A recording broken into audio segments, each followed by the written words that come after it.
All right, guys, thank you very much for joining me this afternoon. It's an absolute honor to present at the TSAC conference. This is my third time presenting at it, and I will say this.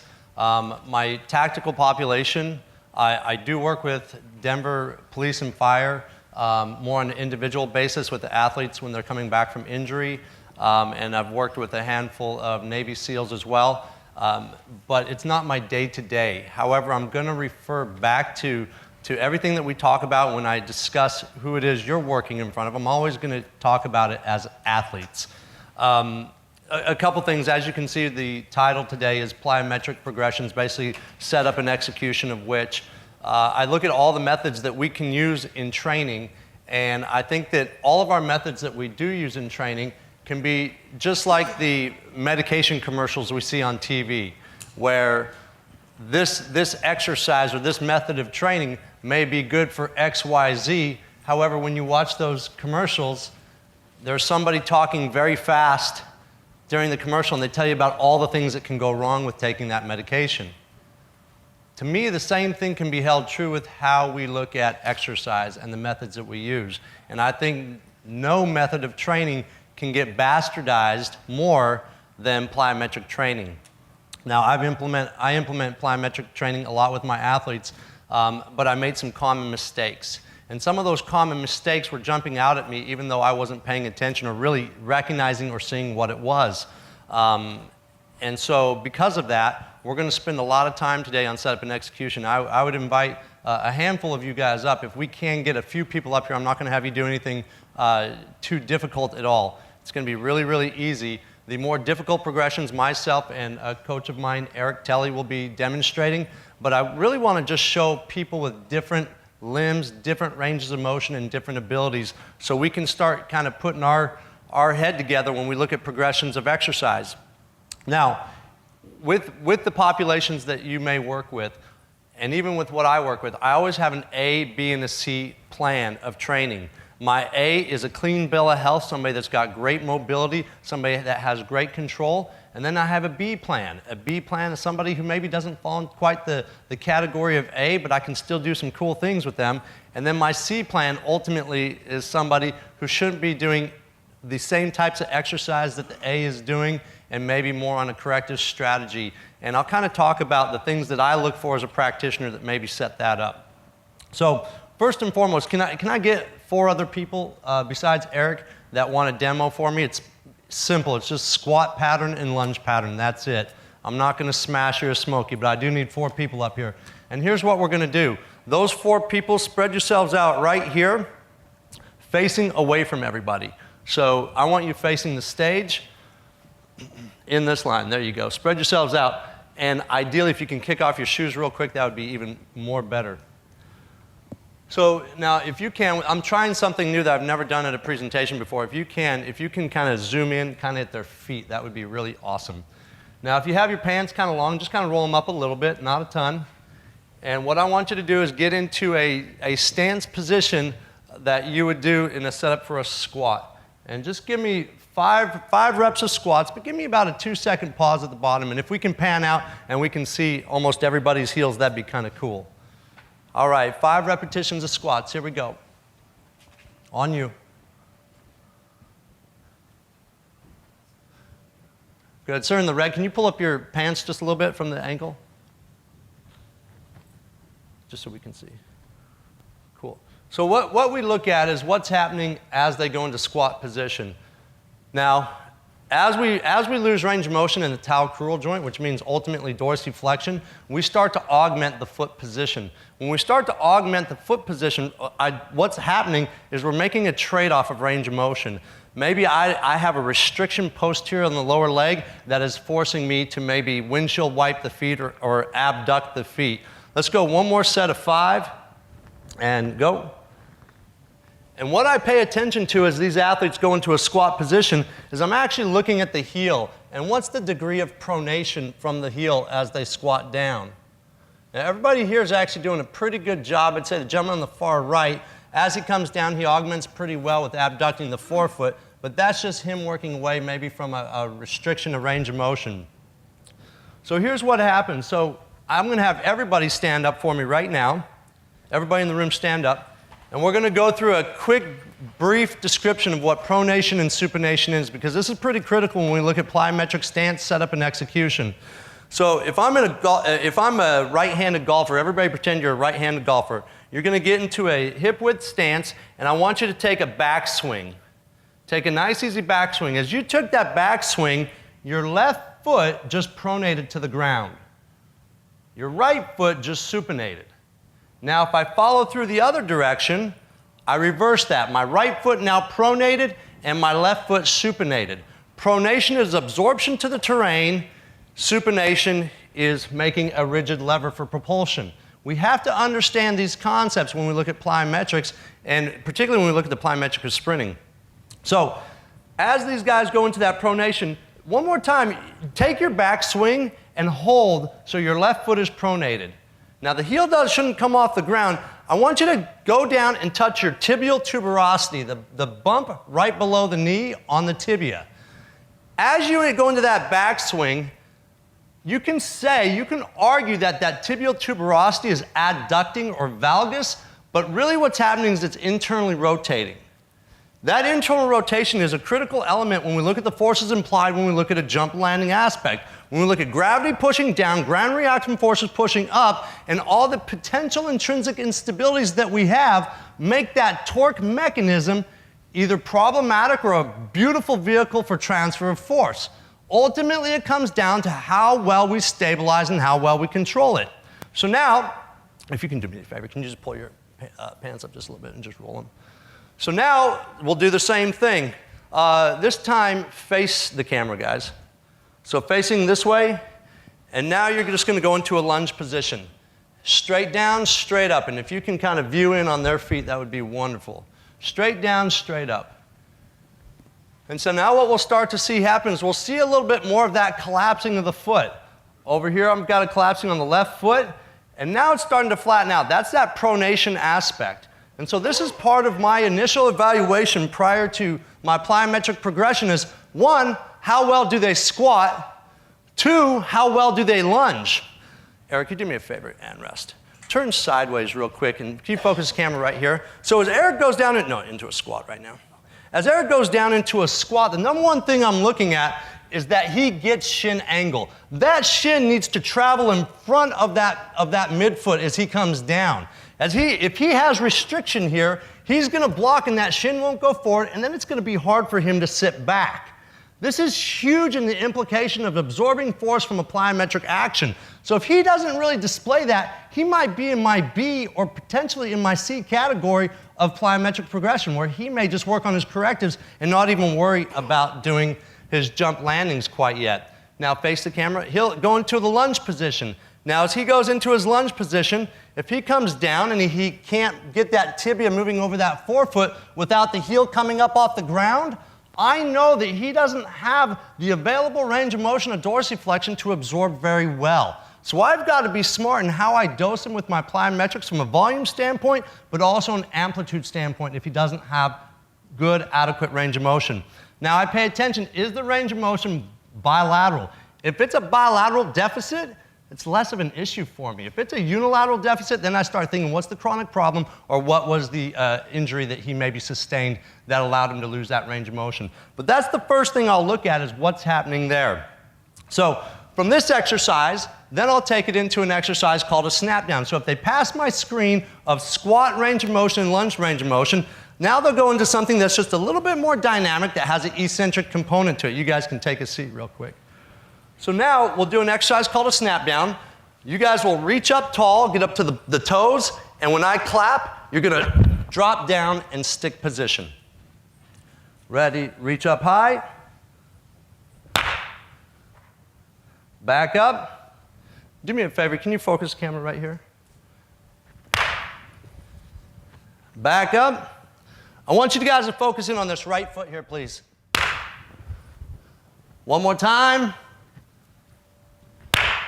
And rest. Okay, you guys rest for a half a second. And now if you can maybe pan the camera to me on this table. So this is a left foot. This is a left foot, left leg. It's like a magic trick. I'm going to pull the...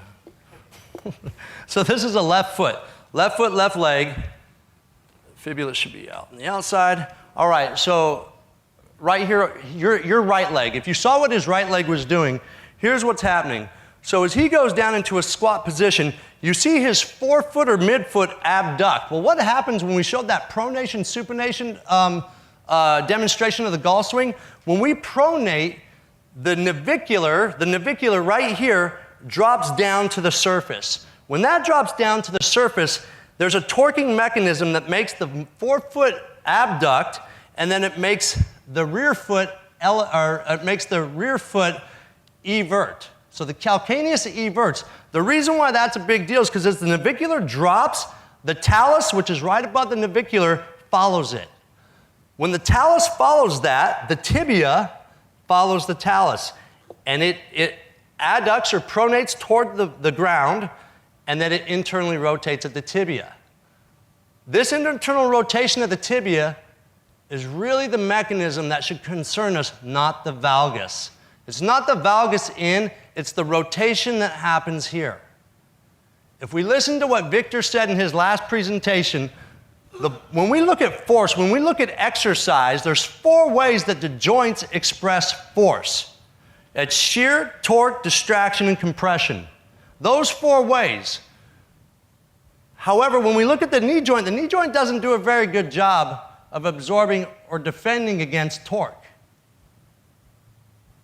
When we look at the foot and the hip have how many degrees of freedom? How many degrees of range of motion can they have? They can have 3. Sagittal plane, frontal plane, transverse plane motion. The foot, the same thing. The only difference with the foot is we have a rear foot, midfoot, and a forefoot. And so now we have to, with all the availabilities of range of motion, we better be stable, we better be strong. Well, what happens is the knee is caught in the middle, and it ultimately becomes the torque converter. So if the foot and the hip aren't very stable, that knee is caught in the middle. So that's why assessing ankle range of motion and ultimately the travel that they go through in the range of motion with your athletes is critical on the front end. So from the snap downs, from here, now we'll take it into a unilateral snap down. So now the athletes will reach up, drop, and stick. Reach up, drop, and stick. I'm not stepping out into a lunge, I'm stepping down into a one-legged squat essentially. Now, early on in the progressions, it's not a violent action. It's very subtle, very controllable. As the athletes get better and they hold better position posturally, then I start putting in the time command, or the time demand, I should say. So reach up, we'll go right leg forward. Boom. And we'll see different loading strategies. When we load on this one, we want to be able to get good bend and absorb, keep a pretty good angle to our torso, but we don't want to lose position here. It's all about how well can I hold position and stabilize position. Reach up high. Good, much better. Back up. Get a little more weight on your front leg if you're fine. Now, you're asymptomatic, no issues, no pain, no issue. Cool. Ready, reach up. And one more time. Let's, have we switched legs? All right, switch legs. Ready, reach up. Back up. Ready, reach up. Good, and rest. You guys, thank you. That is all I need from you. Thank you very much. So that's my first order of assessment when I'm deciding to look at my plyometrics. I don't just sit there and say, we've got box jumps today, we have this today, we have that today. I have to look in it, and I have to assess what their ability and what type of degree of pronation can they control and absorb. The biggest issue that we look at when we look at non-contact ACL type injuries is we look at how unstable they are when they hit the ground, but how well can they maybe then learn to hold a more neutral foot position. So I talk to my athletes about paying attention to a triangular aspect of weight distribution. So from the ball of the foot to the 4th and 5th met to the calcaneus. If I can teach my athletes to hold that as their center of pressure of position, they tend not to avoid, or they tend not to dive into excessive pronation and or excessive supination. So now I've given them tools to start being aware of where their foot position should be. Now, we'll come on over here, we'll go quarter squat in a sagittal plane. So I made mention that the 4 forces were shear, distraction, torque, and compression. So now we're going to do an exercise, simply, this is my first progression of plyometrics, It's a quarter squat jump where all I'm concerned with is his jump and landing. That's all I care about, and every time he hits, he no longer collapses at the foot, he's not running into that valgus position, and I've removed the counter movement and rest. The reason why I removed the counter movement is to take away some of the chaos. Some of the chaos from that eccentric component back to the concentric. I'm not even worried about force production right now. All too many times in the industry of performance, we look at rate of force production. Well, I'm more concerned with rate of force control. So right now, I'm going to set the foundation in his landings. But now I'm going to start dosing different forces to him. So right now, he was sticking straight sagittal plane. Now we're going to add a frontal plane component. And now pay attention. As his center of mass travels, what would you expect? You saw it right there. As his center of mass travels, he's going to want to excessively pronate on the left foot and excessively supinate on the right foot. So he's got to learn to control it. Good, let's take it back the other way. He's got to learn to control and find that triangular aspect of pressure onto the feet so he can hit more stable. People always want to look at the knee valgus and say, oh, your knee's diving in, you're weak in your VMO, you're weak in your glute med. But we have to look at the train versus the tracks. What's taking you there? To some degree, it's both. But a lot of times it's the foot. Take your athletes out of the shoes and see what happens. I wouldn't suggest doing any big amplitude type plyometrics, but take them out of their shoes and see how well they absorb force.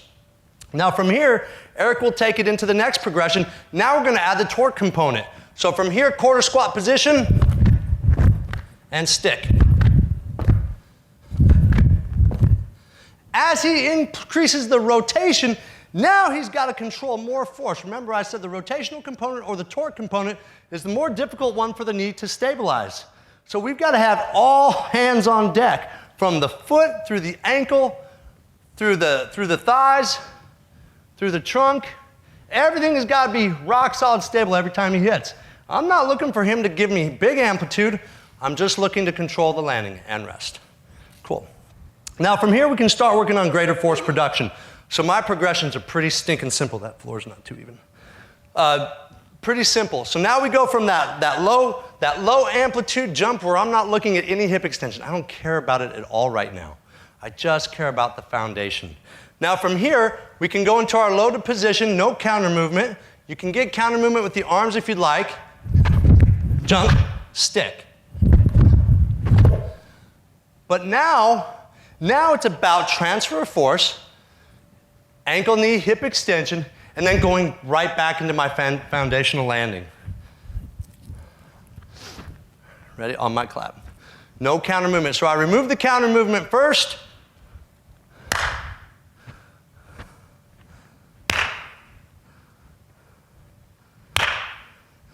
Good. Exercises are meant to be dosed to be the icing on the cake to whatever the athlete does in their skill. Our goal is not to beat the athlete up so much that they can't execute these exercises without maintaining position. We want to maintain position. We want to take them to fatigue. We want them to take them to difficult capabilities of these exercises with success. Now we'll do the same thing, same progression. Now he's going to move lateral with it. Frontal plane, stick. If I'm not paying attention to maintaining good control, there's a high likelihood that I'm going to move and shift over to the right leg with more of my weight. Again, as I shift to the right, my left foot's going to go under a higher pronatory force and my right foot's going to go under a greater supinatory force. How can I manage it to more of a neutralized position or more neutral position?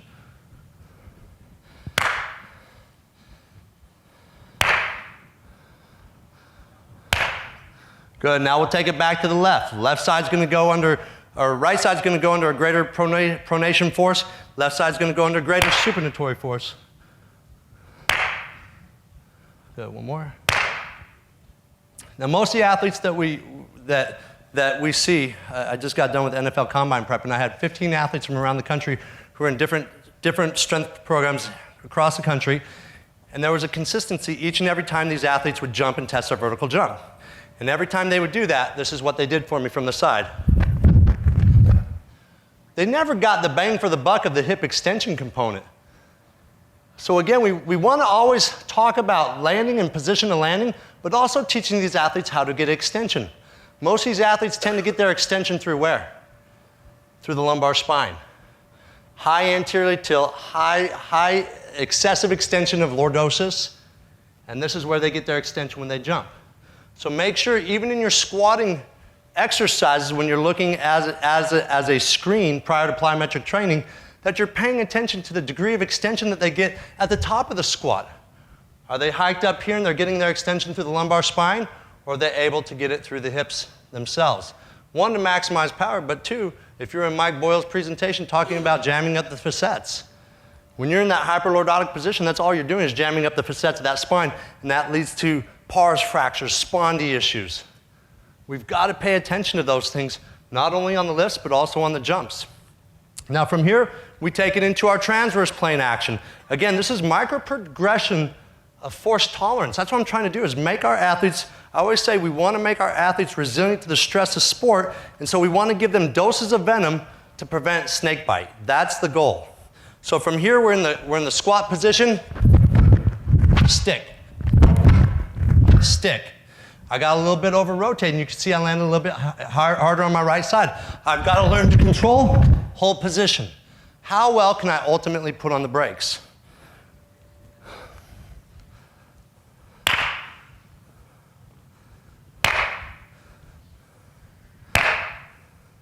At the end of the day, that's good. At the end of the day, we're trying to make our athletes more resilient to force. However that looks to you, whatever your modality, your methods are, make sure they're microly progressed. Because here's the deal. The difference between a blister and a callus is frequency and dosing and how well I allow recovery.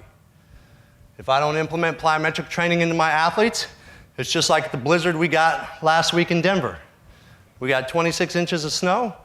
If I hadn't been shoveling all winter, we get the 26 inches of snow, I go out and shovel, I'm going to blister up. View blisters just like tendinosis, tendinitis. Too much too soon. Too much frequency, not enough dosing, not enough recovery. And view tendon strength as callousing. Incremental loading to provide the adaptation. Now we take the same progressions into a counter movement. Now we start the athlete tall, that we know they've got great, and this is why it was so stinking important actually. Here's why it was important when we assessed the squat at the beginning, because if he can't properly load into the squat position, if I can't get the tibias forward, the femurs can't sit back as well, and the torso can't angle over. This is where we want to get to. That's a great position to absorb force in. So from here, now we take it into a counter movement. Tall, stick, stick. Each and every time, and you notice my landing is what? Flat-footed. Flat-footed. I can't tell you how many times I hear coaches say, don't land flat-footed, land on your toes. Huh? Listen to the noise it's making. No, that noise is surface area you're hearing. It's not that it means there's more force. I'm in a much better position to absorb that force if I land more flat-footed. I'm not saying heel strike. I'm not saying crash on the heels. I am saying land more full-footed. When you land more full-footed, you allow the tibia to move over the midfoot, you allow the femur to sit back. Beautiful thing about that, joint position dictates muscle function. I'm putting the muscles in the best position to absorb the force. Ready? And quick load, stick. One more time. Quick load, stick. Now simple progression. Now we take it frontal plane. So when I clap, quick rebound, stick. Stick.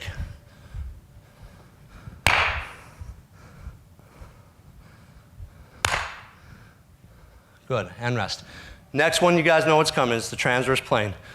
So now a little bit more dynamic, we should get a little bit greater vertical effort here. Ready?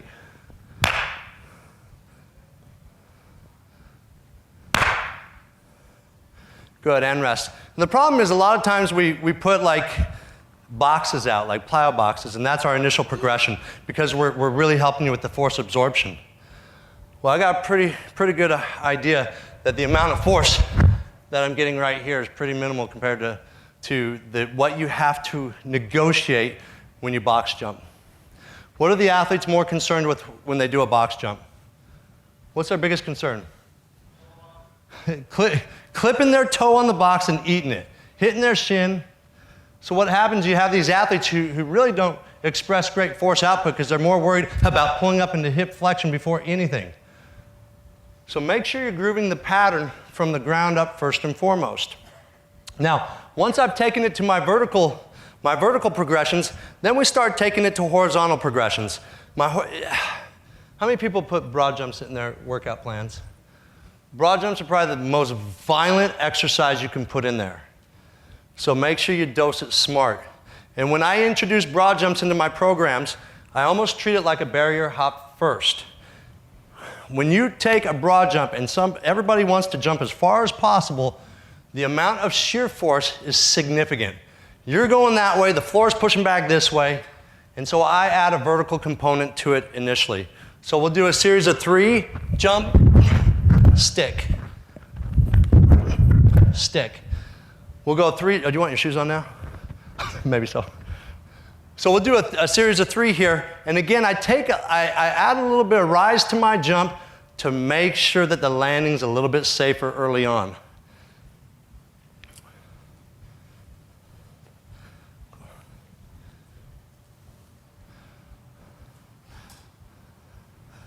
Always back into the athletic position. Good, just a little bit more horizontal than that.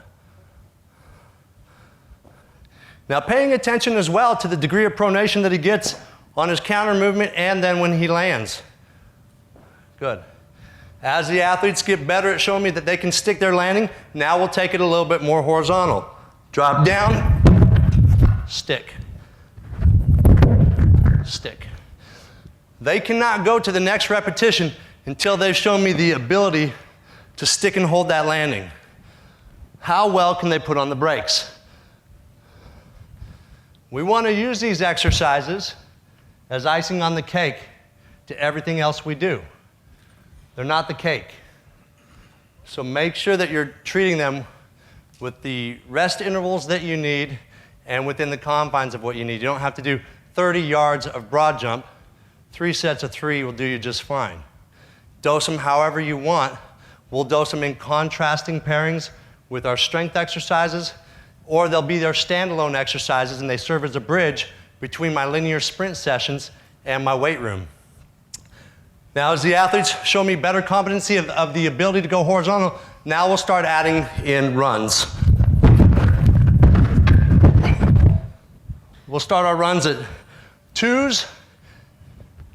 As the athletes show us the capability to be able to stick the 2, we take it to a 3. Again, as proficiency comes, minimizing amortization. One more time. Stick.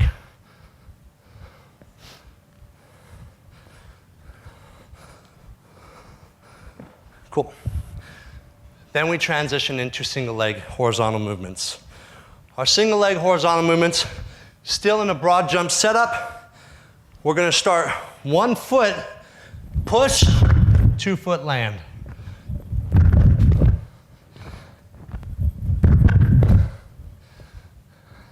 Single leg push, 2 foot land. Paying attention to symmetry on landing. Still flat-footed landing here, not toes. Think about this too. We talk about it all the time, talk about lunging, squatting, knee over the toe. Those muscles, when we look at the posterior lower leg, flexor digitorum, flexor hallucis, the guys that attach underneath the toes and wrap up and around the backside of the axis of the medial and lateral malleoli. We look at posterior tibialis, we look at the soleus, we look at the gastroc. Their job is to eccentrically control the tibia over the forefoot. My gentleman who had the Superman socks on, what'd you do to your right ankle? Nothing to my knowledge. Nothing to your knowledge? Okay. So when you look at his range of motion, as his tibia was moving forward, whether he ran out of real estate, there could be a lot of things. Whether he ran out of real estate of those posterior muscles with the range of motion that they have, he augmented midfoot and forefoot to get deeper bend. Okay? That's like squatting and to go lower, changing back position. It's a trade-off, and it's a trade-off at some point in time. It can rear its ugly head and turn into something bad. So you have to pay attention to those things. I'm not saying get the microscope out, but I'm saying pay attention to those things early on. Decide if they're in your A, B, or C category of training. So now we go 2 foot to 1 foot on the landing.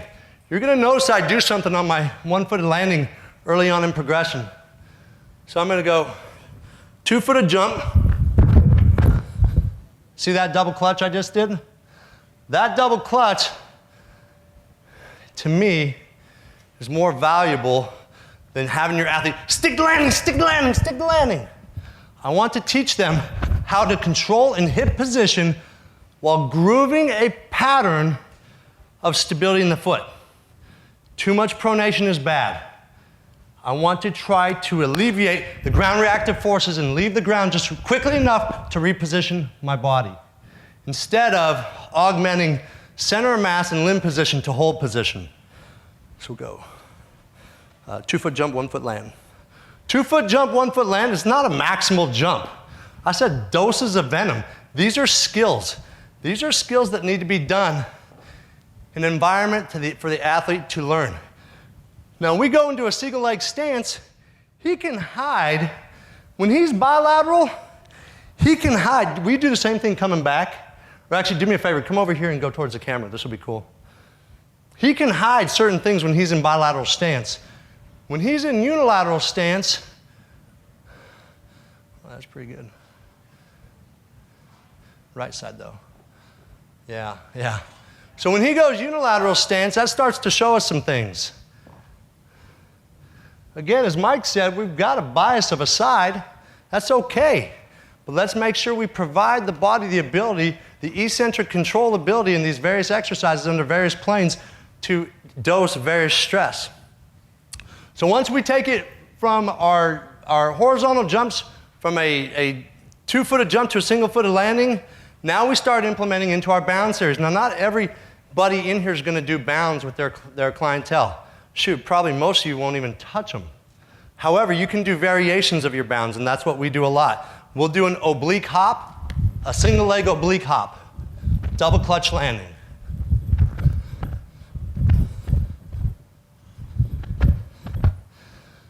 Single leg oblique hop. He cannot go to the next one until he's stuck the landing.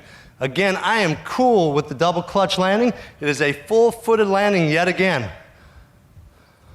Pushing off the ball of the foot, not the toes. Good. And then we take it to our next progression. Go ahead and walk it back. Now we take it to a 2 count. Now I put a little bit more momentum under the athlete.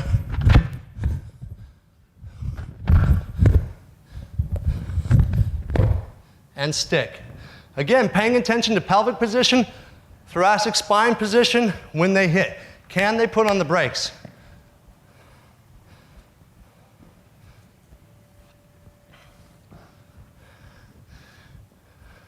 Now taking out to a 3 count.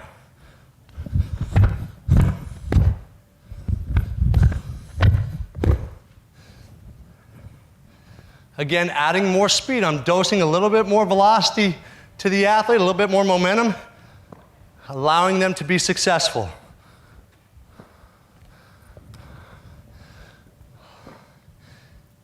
As the athletes become more competent in these exercises serve as my cool down.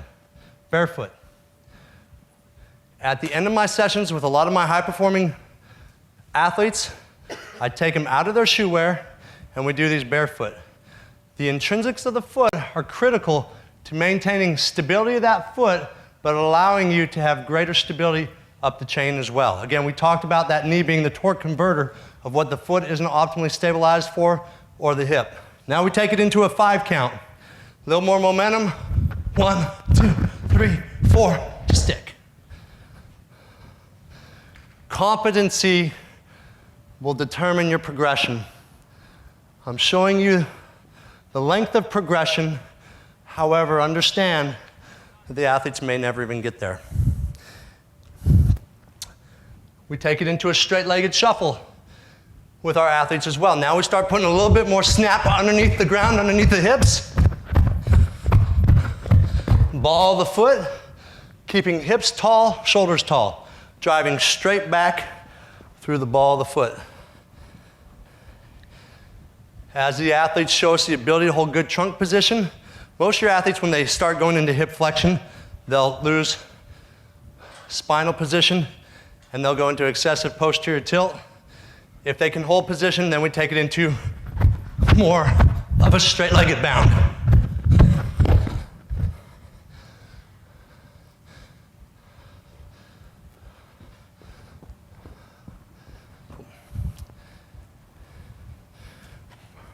From our horizontal alternating leg exercises, we'll transition into power skipping exercises. Power skip exercises, I separate those between power skip for height, power skip for distance. My height exercise, I actually do it typically on my acceleration days because it mimics the front position that I want the leg in the way I attack the ground in acceleration. So going power skip for height. Again, hips are high, shoulders are high. I'm not trying to excessively throw to change position. I'm trying to maintain hip and shoulder position as though it's a grid.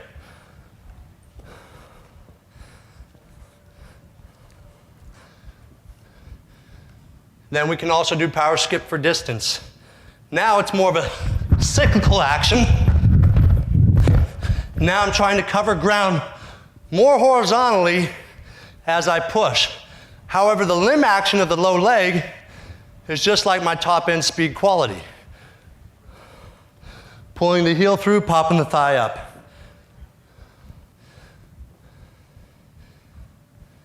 And one of our very last progressions that we'll do in the alternating horizontal exercises is our alternating leg bound.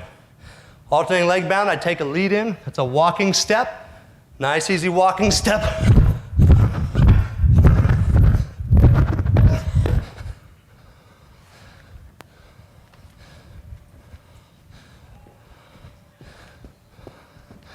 Again, trying to maximize a little bit of hang time, getting a good thigh punch position. The foot is dorsiflexed. When the foot is dorsiflexed in the air, a couple cool things are happening. One, the posterior lower leg muscles are being put on stretch. When those muscles are being put on stretch, they're just like this, and they're waiting to hit the ground to give us that shortening phase. But just like I talked about earlier, at the beginning I showed the golf swing and the difference between pronation and supination. Pronation, those muscles of the foot are being put on stretch, just like a plyometric. And then as I come back into supination, now it's that shortening phase, just like our plyometric. So if I can actually load the foot in the air, create a stiffer ankle complex, I gotta believe I'm decreasing my amortization time from pronation to supination. So one more time into the bound. I had to catch my breath, that's why I told you that side story. One more time.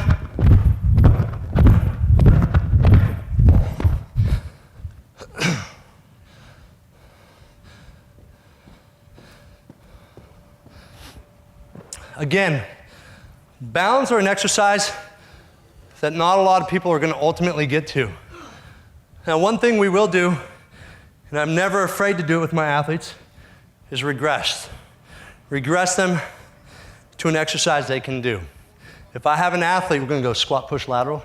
If I have an athlete who has a hard time decelerating laterally, we'll go into a series of exercises where now it kind of goes back to the first setup where they've got to hold and maintain an athletic position. When I clap, they push and stick. This is kind of cool. As he's pushing off the left foot, he's going into that excessive pronatory position. And as he catches on the right foot, he's going excessive supinatory. So he's got to find where that optimal balance point is. Ready?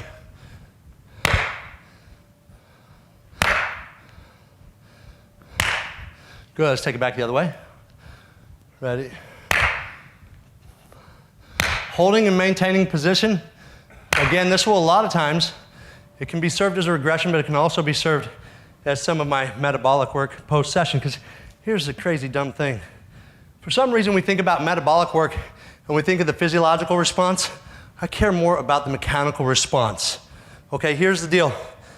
If I'm driving up to the mountains, we have these things called guardrails on the side of the road. Those guardrails are doing what for that car? What are they doing for that car? Not a thing, unless they're called upon. The driver of that car, the quality of the driver of that car, keeps him on the road. The guardrails are there just in case the quality of the driver decreases or diminishes. To me, the neuromuscular system is the quality of the driver of the car. The guardrails are your connective tissue. Yeah, they help provide support and stability and tension. I get it.